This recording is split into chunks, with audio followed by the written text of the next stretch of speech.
What is up, everybody? Today we're going to look at why grit, which is a mixture of passion and perseverance, is more important than talent in long-term success. Hope you guys are doing well today. We're just going to state it right off the bat. It's a messy hair day. Yep. So I just finished reading Grit by Angela Duckworth, and honestly, it was a really good book. And the basic premise of the book is that working hard at something you enjoy is more important to long-term success than any kind of raw baseline talent. So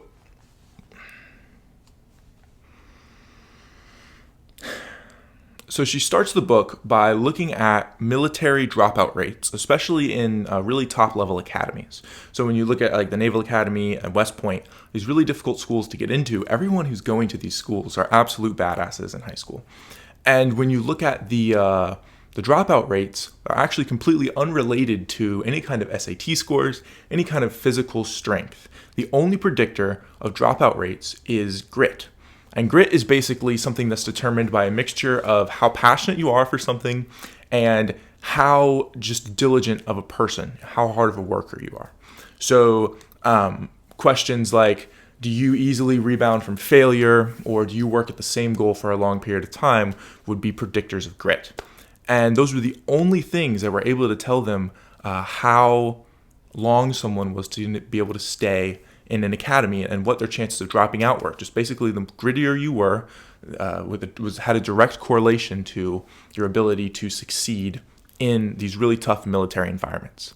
And Angela looked at a lot of other situations, and that was the same way. Salespeople, grittier salespeople did better.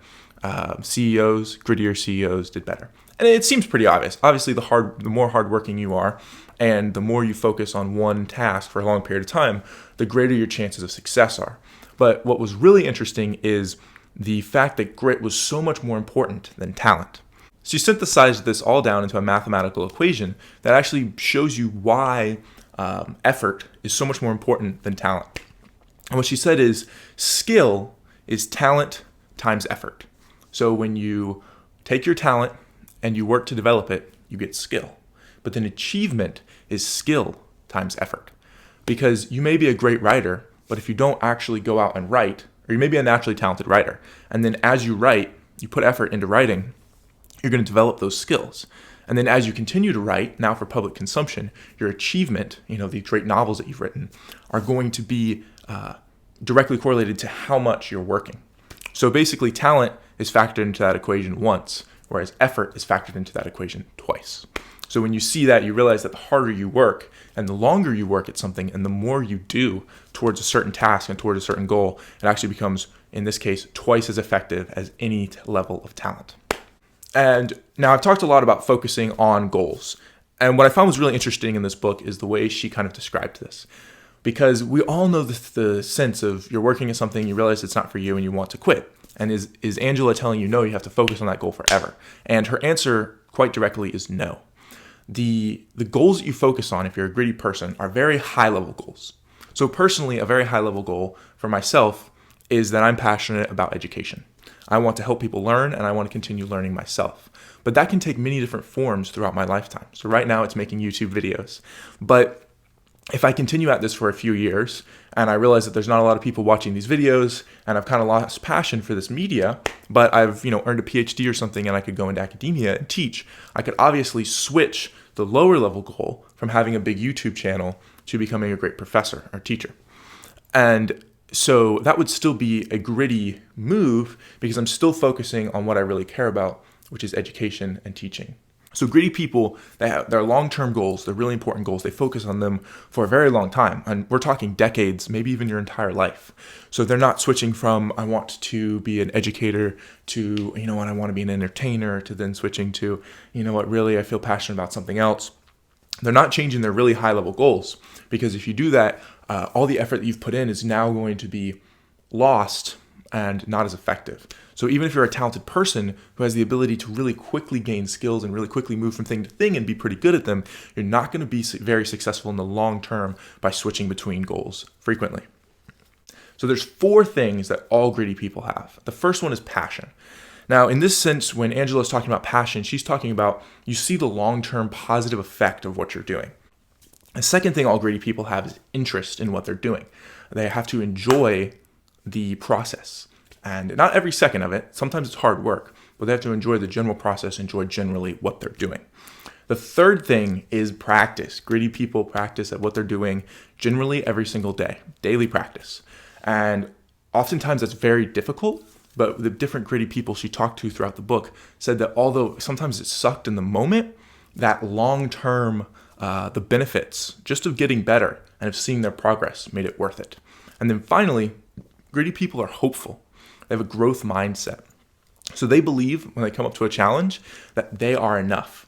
Not necessarily right there in the moment, but that they can develop the skills and develop the abilities to conquer that thing. So when a gritty person falls down or fails, takes that L, they know that with the right amount of work, the right amount of effort, the right amount of training, that they can succeed in that area. So that's the general summary of Grit by Angela Duckworth. Personally, I found a few takeaways that I really think you guys would benefit from. I personally benefited from. So the first takeaway is it's okay to not know the how, as long as you really know the why. So again, talking about high-level goals versus mid-level goals and maybe low-level goals, it's okay to not necessarily know the how of your passion. I want to do X. So let's say your passion is for music, right? You want to become a musician or something like that, but you don't necessarily know the how. Maybe you've played some piano, maybe you listen to some music, maybe you've done some singing, and it's okay to keep switching around with those lower level goals. As long as you keep that high level goal, the focus. I want to be a musician. If you really love that, you're really passionate about music, as long as you keep that high level goal, it's okay to switch around in those lower level goals. And that for me was something that kind of made me feel a little bit better, because I do struggle with switching between things. And that is okay as long as you're keeping that high long-term goal as what you're focused on. The second key takeaway, and this was really important for me because in school, I'm pretty naturally talented. I have the ability to go in and take a test with a little bit less preparation and still to be successful, especially with standardized testing and things. I don't have any test anxiety. I tend to excel on any form of test. And because of that, I've had a lot of success in school when I didn't necessarily work as hard as some people. And that runs out. Your talent is going to run out if you don't work hard. And that's something that I've noticed as I've progressed through college. Is, I've had to start working harder and studying more. But it's also something that I can see becoming a problem in the future, because I don't necessarily put myself in situations where I have to continuously work at something that I was not necessarily good at. And so taking this book, I'm going to try and do things like focus more on developing my weak points in YouTube, and hopefully being able to do some daily practice and put in some steady work and be consistent with this YouTube, and hopefully grow this channel and see some benefit there, and basically force myself to not coast on talent, because like I was saying, talent runs out. The third key takeaway, and this is something that you will really benefit from no matter where you are on the talent spectrum, is grit is trainable. Whether you feel that you're a gritty person or not, you can develop that grit in 5 ways. The first way is to find gritty friends. Friends who are going to work hard and call you out when you're not working hard. And friends who are going to help you focus on those long-term goals. The second thing is sticking with goals for a longer period of time than you usually do.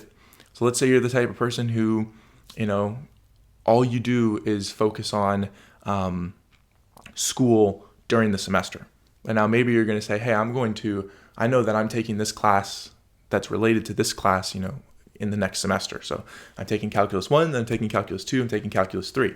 I kind of treat that as one overarching calculus class, focus on it during the summer, do daily practice.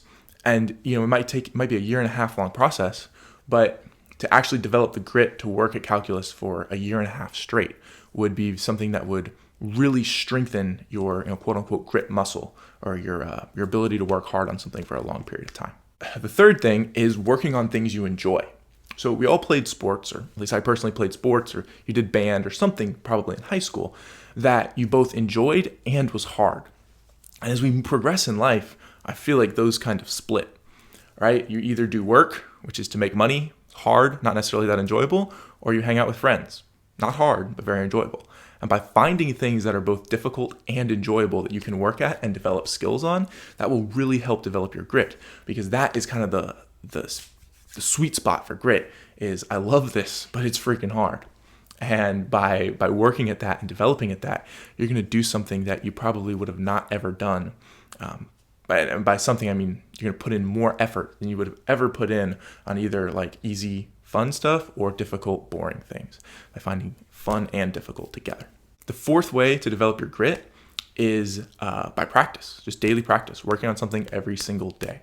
So taking that calculus example that I threw at you earlier, you do 15, 20, 30 minutes of calculus problems every single day for a year and a half. Now that's crazy, but it just fits into your schedule, and it's going to be worth it because you're going to see that growth and that development in yourself, in your ability to do math. Obviously, this is a pretty specific example, but whatever you do, whatever you enjoy, whatever you want to be good at in the long term, work on it every single day, and you will see massive compound gains over the long term. And then the last one is hope. We talked about it earlier, but basically the belief that you can get better and that with practice you will get better. And that is developing that mindset and becoming more of a positive, optimistic person will actually make you a harder, grittier person. Lastly, I want to look at who should read this book. So I'm making a big, distinction when I say talented versus not talented people. People are talented at different things. But if you are not talented in a specific area that you want to get better at, you should definitely read this book because it's going to give you the tips and the tools and the techniques to develop your grit and to show you that if you work hard at this, you will get better at it, even if you weren't naturally suited for it. Not everyone is Michael Phelps, not everyone is Michael Jordan, but you can become a hell of a lot better swimmer or basketball player with some practice. And if that's something you enjoy, then put in that work and do that, and become better in the water or better, balling with the boys. And the second one is if you are talented at something you enjoy. If you're naturally good at school or you're naturally good at whatever sport you play, you need to read this book because it's going to be a wake-up call that talent is not enough and that you're going to need to persevere, and you're going to need passion, and you're going to need drive, and you're going to need, that wake up every single day and work hard to be successful at what you want to do. And yes, you might be, built just like Michael Phelps, but there's 100 people who are built like Michael Phelps, thousands of people who are, have the same body and the same genetics as him, who are not where he is. It's not as successful as him because they did not work as hard as he did. So if you are talented, this book is a freaking wake-up call. And it really was for me because I think that I'm, naturally pretty good on camera and I enjoy it a lot. But if I want to grow this YouTube and I want to be good at this, it's going to require me to practice my intros, to practice a lot of things with YouTube. So what I'm going to personally do in my life is try and create more YouTube videos, try and spend more time not only reading, but writing notes, writing intros to the videos, planning out the videos, spend more time on camera so I'm a little bit more comfortable on camera, keep developing that, and hopefully be able to bring better and better content you guys even more frequently. So that is Grit by Angela Duckworth. Honestly, it's a great book. Not super interesting. It's very just facts, science, but the facts and the science in this book, it's a pretty short book. It's all packed in there together, and it's very persuasive and convincing on what you need to do to become more successful. So thank you guys so much for watching the video. Like, comment, subscribe, send this to your friends if you think that they will enjoy it. I really am passionate about this book and passionate about reading, and I hope that we can spread these videos around to more people, get more people a little more interested in reading. So I've said it before, if reading is knowledge and knowledge is power, then reading is power. Thank you guys so much for watching, and have a wonderful day.